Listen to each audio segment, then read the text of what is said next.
ଜୟ ଜଗନ୍ନାଥ ସାଙ୍ଗମାନେ। ଏବେ ଗଛରେ ଆଉ ମାର୍କେଟରେ କଞ୍ଚା ଆମ୍ବର ଭିଡ଼ ପ୍ରବଳ। ଖରାଦିନିଆ ଆଉ ଘରେ ଆମ୍ବ ଖଟାଟେ ହବନି? ଏଟା କେମିତି ହବ ଯେ? ଚାଲନ୍ତୁ ଆଜି ବନେଇବା ଆମ୍ବ ଖଟା। ବାପା ମାର୍କେଟରୁ ଆଣିଥିଲେ 5ଟା ସୁନ୍ଦରିଆ ସୁନ୍ଦରିଆ କଞ୍ଚା ଆମ୍ବ। ସେଥିରୁ 3ଟା ଆଣି ବୋଉ କାଟିଦେଲେ ଚୁନ ଚୁନ କରି। ତା ଭିତରେ ମୁଁ ଆମ ଛାତ ଉପରକୁ ପଳେଇଲି ଭରସୁଙ୍ଗା ପତ୍ର ଆଉ ଆମ୍ବ ଅଦା ପାଇଁ। ଦେଖୁନାହାନ୍ତି କେତେ ସୁନ୍ଦର ସୁନ୍ଦର ସପୁରି ହେଇଛି ଆମ ବଗିଚାରେ। ପ୍ଲେଟ୍ରେ ସଜାଡ଼ି ନେଲି ଶୁଖିଲା ଲଙ୍କା, ପଞ୍ଚଫୁଟନ, ଦେଶୀ ଲଙ୍କା ଗୁଣ୍ଡ, ହଳଦୀ ଗୁଣ୍ଡ, ଅଦା ରସୁଣ ପେଷ୍ଟ, ଖଣ୍ଡେ ଆମ୍ବ ଅଦା, କଞ୍ଚା ଲଙ୍କା, ଭରସୁଙ୍ଗା ପତ୍ର ଆଉ ଗୁଡ଼। ଆଉ ଏପଟେ ନେଇଛି ଗୋଲମରିଚ ଗୁଣ୍ଡ, ଧନିଆ ପତ୍ର ଆଉ କସୁରୀ ମେଥି।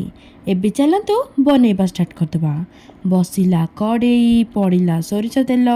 ଆଉ ଏବେ ଆମ୍ବକୁ ପକେଇ ହାଲକା ଟିକେ ଭାଜିଦେବା। ଆଉ ଏବେ କଡ଼େଇରେ ପଡ଼ିଲା ଆଉ କିଛି ସୋରିଷ ତେଲ। ସେଥିରେ ଫୁଟେଇ ନେବା ଶୁଖିଲା ଲଙ୍କା, ପଞ୍ଚଫୁଟନ ସାଙ୍ଗେ ଭରସୁଙ୍ଗା ପତ୍ର। ତା ଉପରେ ପଡ଼ିଲା ହଳଦୀ ଗୁଣ୍ଡ, ଲଙ୍କା ଗୁଣ୍ଡ ଆଉ ଅଳ୍ପ କିଛି ଅଦା ରସୁଣ ପେଷ୍ଟ।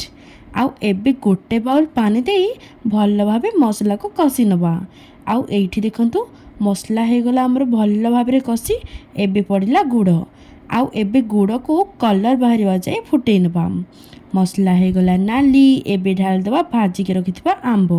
ଆଉ ତା ଉପରେ ଆମ୍ବ ଅଦା ଛେଚା, ସ୍ୱାଦ ଅନୁଯାୟୀ ଲୁଣ ଆଉ କିଛି କସୁରୀ ମେଥି ପକେଇକି ହାଫ୍ ଚାମଚ ଗୋଲମରିଚ ଗୁଣ୍ଡ ପକେଇଦେବା। ଆଉ ଏବେ ଓଲଟେଇ ପଲଟେଇ ସଲଟେଇକି ଘୋଡ଼ଣି ଘୋଡ଼େଇ ଦେବା ଯେ ପର୍ଯ୍ୟନ୍ତ ଆମ୍ବ ଭଲ ଭାବରେ ନ ସିଝିଛି। ଆଉ ଏଇଠି ଦେଖନ୍ତୁ ଆମର ଏବେ ଆମ୍ବ ଖଟା ରେଡ଼ି ହେଇଗଲା। ଆଉ ଆମ୍ବଟା ବି ବହୁତ ବଢ଼ିଆ ଭାବରେ ସିଝି ଯାଇଛି। ଆଉ ଗ୍ରେଭିଟା ବି ବାସ୍ ଠିକ୍ଠାକ୍ ଅଛି। ଏବେ ପକେଇଦେବା କଞ୍ଚା ଲଙ୍କା ଆଉ ଧନିଆ ପତ୍ର। ଆଉ ଏବେ ଆମର ରେଡ଼ି ହେଇଗଲା ଖଟା ମିଠା ଆମ୍ବ ଚଟଣି। ତ ଫ୍ରେଣ୍ଡସ୍, ଆମ୍ବ ଖଟାର ଲୁକ୍ସ ଆପଣମାନଙ୍କୁ କେମିତି ଲାଗୁଛି କମେଣ୍ଟ ବକ୍ସରେ ନିହାତି ଜଣାଇବେ। ଯଦି ମୋ ରେସିପିଟି ଆପଣମାନଙ୍କୁ ଭଲ ଲାଗିଥାଏ ତାହେଲେ ପ୍ଲିଜ୍ ପ୍ଲିଜ୍ ପ୍ଲିଜ୍ ମୋ ଚ୍ୟାନେଲକୁ ସବସ୍କ୍ରାଇବ୍ କରିବା ପାଇଁ ଜମାରୁ ବି ଭୁଲିବେନି। ରହିଲି, ଜୟ ଜଗନ୍ନାଥ। ପୁଣି ଦେଖା ହେବା ନେକ୍ସଟ ଭିଡ଼ିଓରେ। Bye and thank you.